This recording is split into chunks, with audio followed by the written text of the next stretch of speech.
Pada masa pandemi seperti sekarang ini, konsumsi energi mengalami penurunan dibandingkan dengan konsumsi energi sebelum pandemi.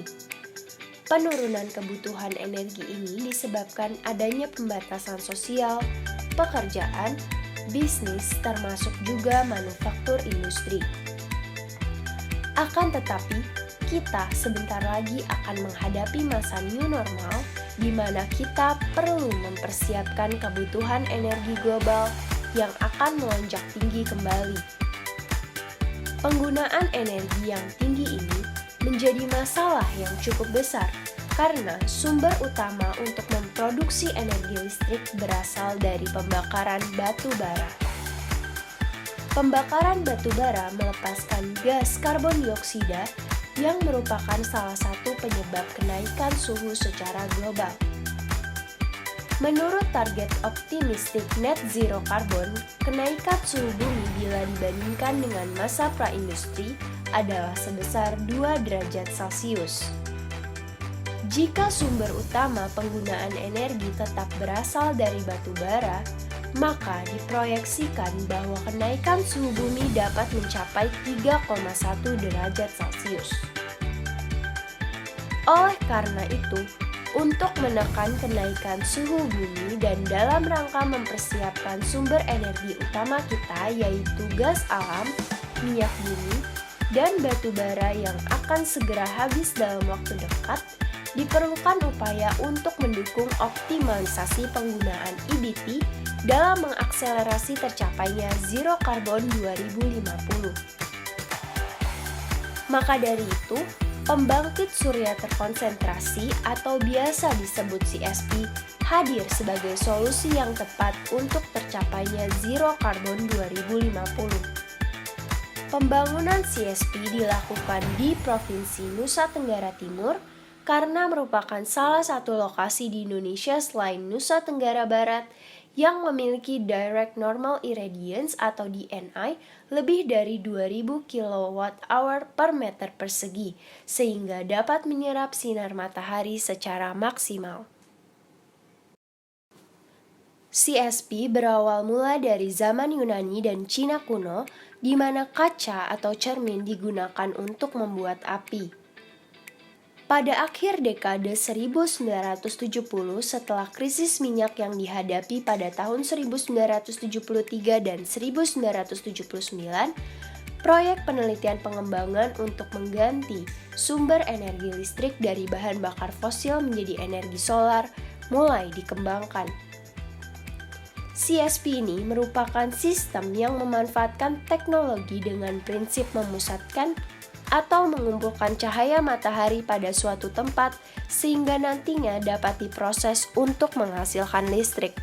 Komponen utama dari CSP terdiri dari 3 bagian, yaitu konsentrator, penyerap, dan tempat penyimpanan energi panas. Konsentrator merupakan sistem di mana terdapat cermin atau lensa untuk menangkap dan memusatkan area luas sinar matahari ke area yang lebih kecil, yang selanjutnya akan direfleksikan menuju penyerap. Selanjutnya, panas matahari akan memanaskan fluida yang kemudian fluida akan mengalir menuju tempat penyimpanan energi panas untuk memanaskan molten salt atau garam cair pada evaporator. Molten salt yang menguap akan mengalami pemuaian gas pada turbin dan menggerakkan generator, sehingga menghasilkan energi listrik yang kemudian dapat digunakan.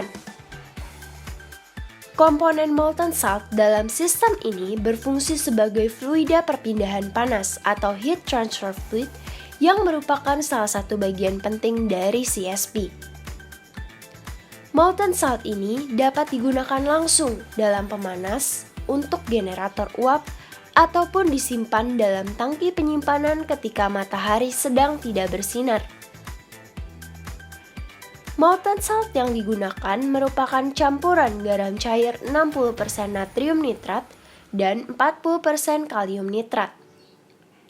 Dalam hal ini, molten salt yang digunakan cukup efektif karena memberikan kestabilan termal pada suhu yang tinggi. Selanjutnya, Pada sistem penyimpanan panas tangki ganda, sistem ini merupakan sistem yang paling banyak digunakan bersamaan dengan molten salt. Sistem tangki ganda menggunakan tangki dingin dan tangki panas, di mana tujuan dari penggunaan sistem ini adalah mencegah pembekuan molten salt saat malam hari dalam kondisi matahari yang tidak bersinar. Selanjutnya, dalam menghasilkan energi listrik, akan digunakan siklus termodinamika Rankine.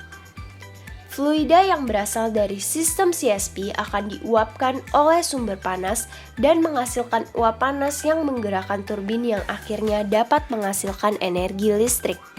Pada teknologi sistem tenaga surya terkonsentrasi, radiasi matahari ditangkap dan direfleksikan oleh cermin yang disebut heliostat. Lapangan heliostat terdiri dari heliostat tunggal dalam jumlah besar. Pada heliostat, dipasang sistem sumbu ganda yang dapat melacak sinar surya dan merefleksikan sinar surya menuju menara surya yang terletak di tengah sistem. Sirkuit analog mengendalikan dua penggerak mekanik yang bergerak di dua sumbu.